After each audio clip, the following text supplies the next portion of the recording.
Hello, my name is Megan Marks. I am a rising senior at Tulane University, and the second semester of my junior year, spring of 2017, I studied abroad through a program called EDUCO in Paris, France, as you can see in this picture by the Eiffel Tower behind me. This is the historic Sorbonne building in the 5e arrondissement, or in English, 5th neighborhood of Paris. The university is known as l'Université Paris-Sorbonne and was founded in 1257 by Robert de Sorbonne.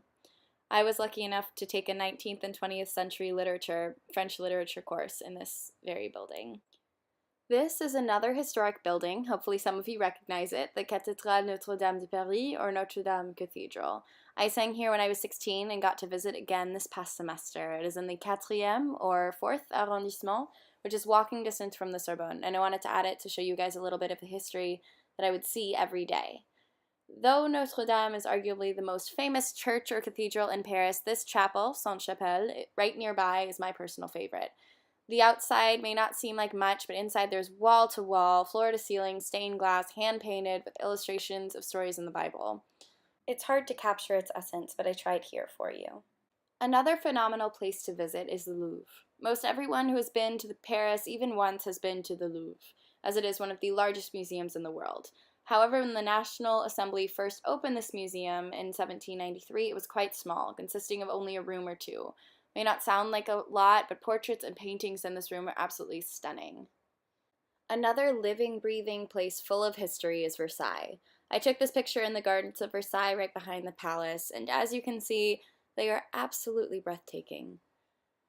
And fortunately for me, this was where the EDUCO students went for our first excursion together as a group. Though I study finance and French at Tulane, I was able to explore other fields in Paris, like literature, as I mentioned earlier, and also linguistics. For one of my linguistics courses, the class was encouraged to explore and study different areas of the city and note cultural and linguistic influences on the French spoken there. This photo was taken in that area I studied. I did explore with my eyes and ears, but also with my taste. This photo, full of deliciousness, shows one of my favorite desserts, the merveilleux, from a little shop called Au Merveilleux de Fred. Yes, Fred. At this shop, I took a picture of the dessert case, bought one of these beauties, a classic chocolate merveilleux, and thoroughly enjoyed it from the comfort of my home away from home. This home I mentioned, my home for the semester, was in the 17th arrondissement, right near a notable national monument, the Arc de Triomphe. During my semester, I lived in a homestay with a host family right off of the Avenue de Wagram on the premier étage, which directly translates to first floor, but is technically the second because 0, not 1, corresponds to the ground floor in France. Monuments like the Arc de Triomphe line the streets and are highly celebrated. On the RERC, one of the largest high-speed train lines, one of the stops, Champ de Mars, has Eiffel Tower in parentheses because it's so notable. It even has a mini image of the tower itself for more visual learners. I took this photo of the Eiffel Tower during a late-night picnic with some friends. Meeting up with friends was challenging at first. The 17th arrondissement that I was living in is in the northwest of Paris, while the program's center was in the southeast. So I became an expert in the ways of the metro. I lived off of the 3, which is a very small line. Luckily, it connects to a larger line a few stops away at Opéra. This is outside the metro at Opéra. If you thought that outside view of a public building was impressive, just look at this view from the inside of the Senate building, which is called Le Sénat. Another student in my program was also living with our host family, got very close to her host mom, who happens to work for the Senate, and got students from EDUCO, like myself, to come on a tour. EDUCO was a great program, and part of what made it so great were excursions that we would take. Cultural excursions that helped us get to know France better from the art, the history, or from traveling. This photo was taken on one of these excursions in Strasbourg, in the Alsace region right by Germany. In late March, a large group from EDUCO of about 30 students visited the Château de la Loire, or the chateaux of the Loire Valley, which are basically old castles. They are traditionally in small historic towns, storing some of the best examples of French Renaissance architecture. This is from the gardens of Chambord.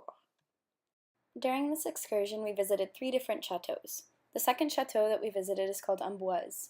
This photo was taken outside in the gardens and shows a small chapel, which is where Leonardo da Vinci is buried.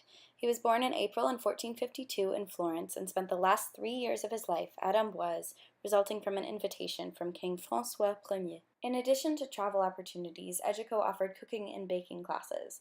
I made this fondant au chocolat, or molten chocolate cake, in a French woman's home in the 15th arrondissement.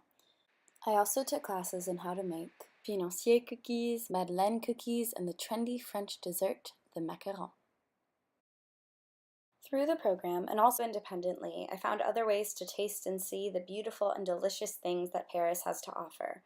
I went to local markets like this one, full of bright flowers and fresh fruit, and of course an assortment of cheeses to experience what it means to be a local. This is from the Marché des Enfants Rouges.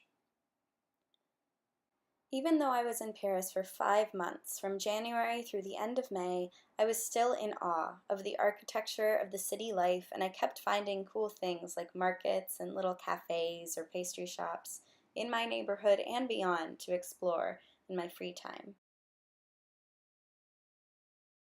As you may be able to tell from this video, the scenery in Paris is amazing. This is the Place de la Bastille, a city square right outside of the Opéra Bastille, where I saw a ballet at the beginning of the semester with the program. We saw Le Songe d'une nuit d'été, or A Midsummer Night's Dream.